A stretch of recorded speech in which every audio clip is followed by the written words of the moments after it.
জয় মা সিদ্ধেশ্বরী, জয় বাবা Bholenath. Hello my all friends, তোমরা সবাই কেমন আছো? আমরা কিন্তু ভীষণ ভালো আছি। আর আজকে দেখো চলে এসেছি গাড়াপোতা সিদ্ধেশ্বরী মায়ের কালীর মন্দিরে চড়ক পুজোর অনুষ্ঠানে। তো সেটাই তোমাদের সাথে জাস্ট একটু শেয়ার করে নেবো বলে ভাবলাম একটা ছোট্ট করে ভ্লগ বানাই, তো তোমাদের সাথে একটু শেয়ার করে নিই।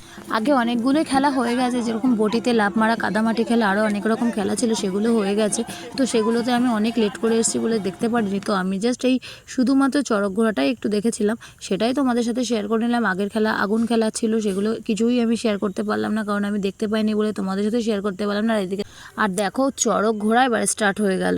এত জোরে জোরে ঘোরাচ্ছিল কি বলবো, তোমরা দেখলেই বুঝতে পারবে। ক্যামেরাতে অতটা তো ওইভাবে তোলা যায় না, ওই যেটুকু পেরেছি সেটুকুই তোমাদের সাথে শেয়ার করেছি। আর তোমাদের ওখানে কোথায় কোথায় চড়ক হচ্ছে আর কে কে কোথায় কোথায় ঘুরলে, কোন কোন মেলায় ঘুরলে, অবশ্যই কিন্তু আমাকে কমেন্ট করতে ভুলো না। আমি কিন্তু এখানে এসেছিলাম বলে এখানকার যেটুকু পেরেছি সেটুকু তোমাদের সাথে শেয়ার করলাম। আর তোমরা কোথায় কোথায় ঘুরেছো সেটা কিন্তু অবশ্যই আমাকে জানিও। তো দেখো চড়ক ঘোরা স্টার্ট হয়ে গেছে, দেখো এবার দেখো কত জোরে জোরে ঘুরছে, প্রচুর জোরে জোরে ঘুরছিল। আর বাতাসা ছেটাচ্ছিল, ফল ছেটাচ্ছিল। তো যাই হোক, একটা বাতাসা কিন্তু আমার কপালে লাগে, আর কপালে লাগলে সে বাতাসা তো অবশ্য আমি পাইনি, আর একজন কুড়িয়ে নিয়েছে। যাই হোক, আমার কপালে লাগা বাতাসা আর একজন কুড়িয়ে নিয়ে নিল।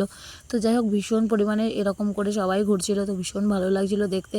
তো ভাবলাম একটু ভিডিও তুলেই নিই, তো তাই তুলে নিলাম। এখানে কিন্তু ছোটোবেলায় আরও দেখেছি যে বড়শি এরকম পিঠের মধ্যে ফুটিয়ে সেটা কিন্তু চড়কের সাথে নিয়ে চড়ক ঘুরতো। সেটা এবছর আর দেখলাম না, আমি জানি না আগে আগে কী সব খেলা হয়ে গেছে। বটি খেলা, বটিতে ওপরে বাঁশ বেঁধে লাফ মেরে সেগুলো খেলাগুলো হয়, আগুনে খেলা হয়, অনেক কিছুই হয়, সেগুলো আমি দেখিনি অবশ্য। এবারটা দেখতে পাইনি আমি, যেহেতু লেট এসেছে এই জন্য। তো ভিড়টা একবার দেখে নাও, কত পরিমাণে মানুষজন এসছে। সামনের দিকে মেলাও বসেছে, আর এদিকে কিন্তু কীর্তনও হচ্ছিল। তো সেটাও আমি ভাবলাম তোমাদের সাথে একটু শেয়ার করে নিই। সুন্দর করে কালীবাড়ি কিন্তু সেজে উঠেছে। আর মা সিদ্ধেশ্বরী মায়ের কৃপা তো সবার ওপরেই থাকে, মা তো সবাইকে খুব ভালোবাসেন, আর মাকেও আমরা সবাই ভালোবাসি, কি তাই তো নাকি? জয় মা সিদ্ধেশ্বরী মাকে। আর দেখো এদিকে কিন্তু মেলা বসেছে, প্রচুর মানুষ কিন্তু মেলায় ঘোরাফেরা করছে, প্রচুর লোক হয়, প্রচুর লোক হয়। যারা এসছো তারা তো জানো, আর যারা আসনি তারা কিন্তু জানো না। তো যারা আসনি তাদেরকে অবশ্যই অনুরোধ করব যে এসো একবার ঘুরে যাও। আর এই দেখো মায়ের মুখটা সেইভাবে ওঠাতে পারিনি, তো যাই হোক যেটুকু পেরেছি তোমাদের সাথে শেয়ার করলাম। ভিডিওটা কেমন হয়েছে অবশ্যই কিন্তু কমেন্ট করে জানিও তোমরা। হ্যাঁ, আর কে কে এই সিদ্ধেশ্বরী মায়ের মন্দিরে এসছো ঘুরতে তারা কিন্তু অবশ্যই জানিও। আর এখানে এসে কিন্তু অবশ্যই একবার এসে মনোবাঞ্ছা পূর্ণ হয়ে যাবে তোমাদের, এটা আমি বলতে পারি।